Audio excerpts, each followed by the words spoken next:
Good evening. This is Kusma Sharma. Today, the topic is online education tips for success. Now, education means learning.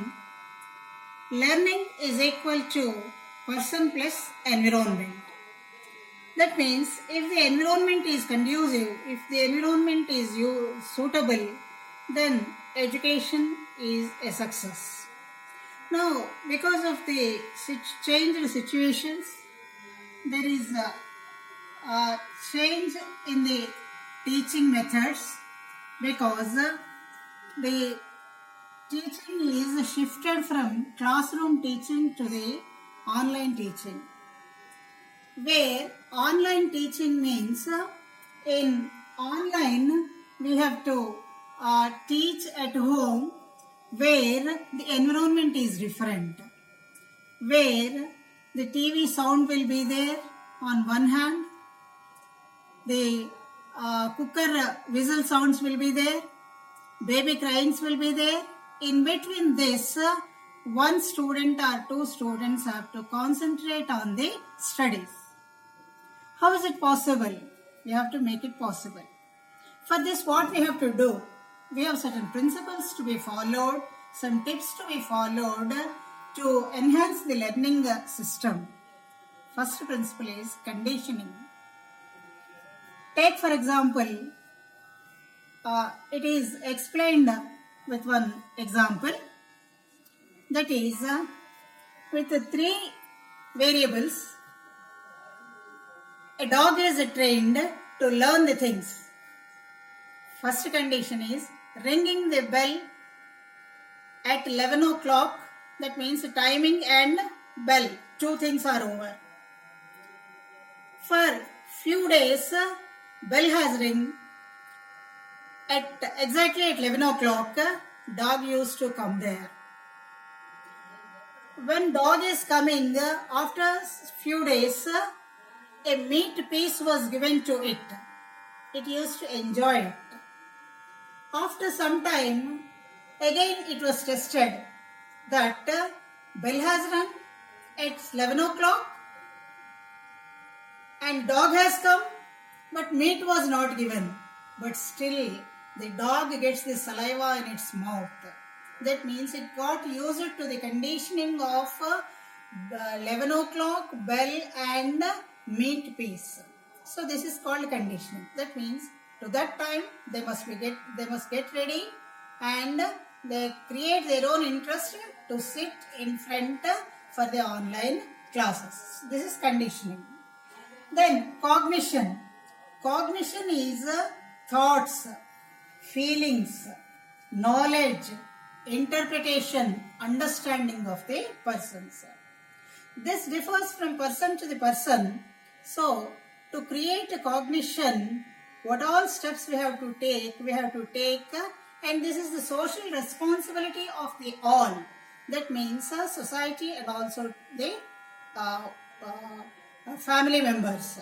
That means, as I said, in environment, in environment, they have to study at the home environment where cooker whistles come, baby cryings will be there, TV sounds will be there, shoutings will be there at home. In between that, they have to concentrate on the studies. So, give the conducive environment for the studies. So here understanding is important. Creating interest is also important. Now, the attitude of the students is important. Aptitude of the student is also important.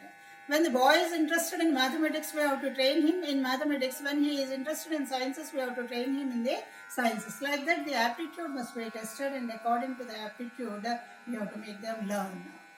So like this, online education system has changed from classroom to the home. Now, what is the capacity of the teacher? Now, all are not highly qualified. So, what is their communication skill?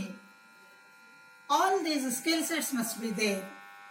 The capacity of the student to understand the subject, the capacity of the teacher to make the child understand in different environment.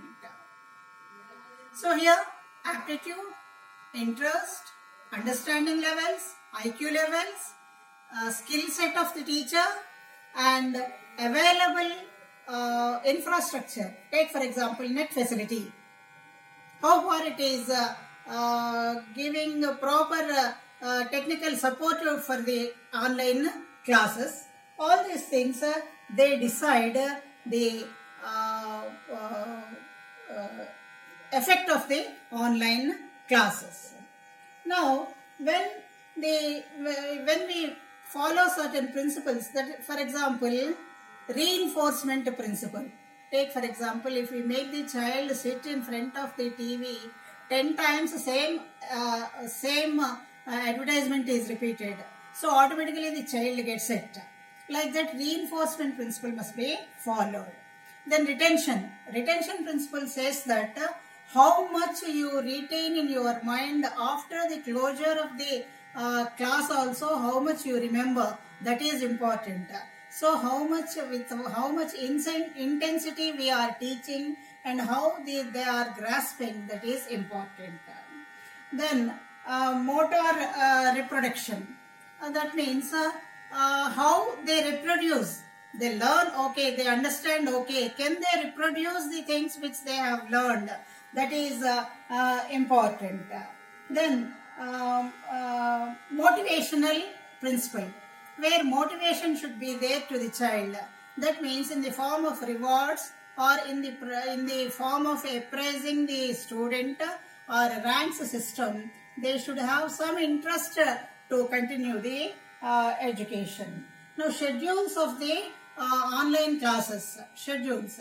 In these schedules, we have to schedule the teaching schedules as well as the rest schedules, because continuously on online we cannot concentrate because the capacity of the human beings are less. So what rest should be there, when rest should be there, all these things should be scheduled. Then whole versus part principle.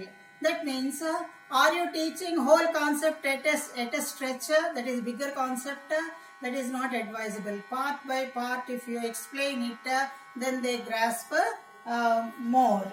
Then the learning curve shows at the beginning the reception is slow, and as the concept goes on, the perfection, it reaches the perfection level. But if we continue more and more, boredom will be there. Again, they become disinterested.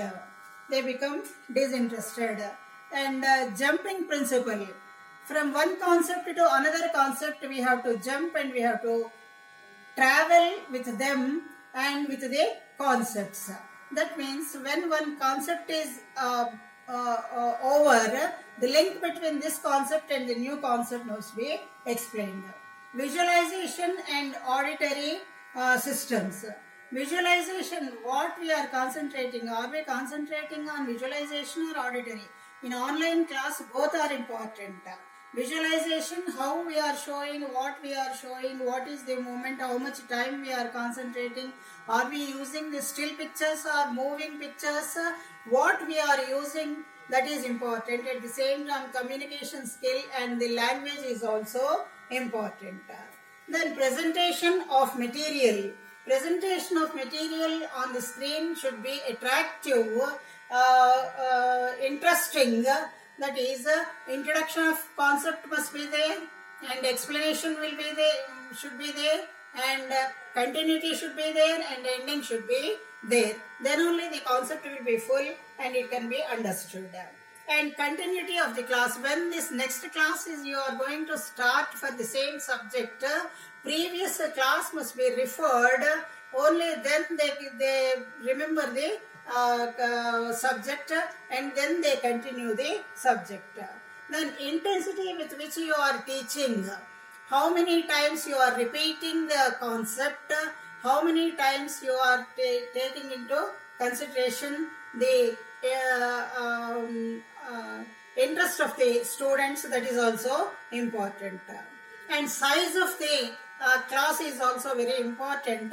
If the lengthy classes of 1 hour or so is there, then it is boring for the students. They cannot concentrate because in the classroom teaching you have eye contact and you have human relationships with others to speak and have the interpretations or understandings, and they can clear the doubts and other things. That is why we need size is also important. Contrast principle. When you are teaching and when you are preparing the material, you have to take into consideration the contrast principle. That is, on black and white screen, you have to give the, on white screen, you have to show the black letters or black figures. It is interesting. On a color picture, you have to highlight the important points with black or white background within the background, again white background and black print you have to show. These are some of the examples. And grouping of subjects. How you are grouping the subjects, interesting subjects, you have to group together. If there is a link between the subjects, you have to link together the subjects, and grouping is also important. And stability in understanding is also important. A person may be there when he is interested, he will show the complete interest and he will he will show the complete interest and answer. But suddenly he becomes bored and suddenly his moods are off. Mood swings also must be taken into consideration because continuity and stability in understanding also must be there. So if we follow these principles, the online classes will be success. Thank you.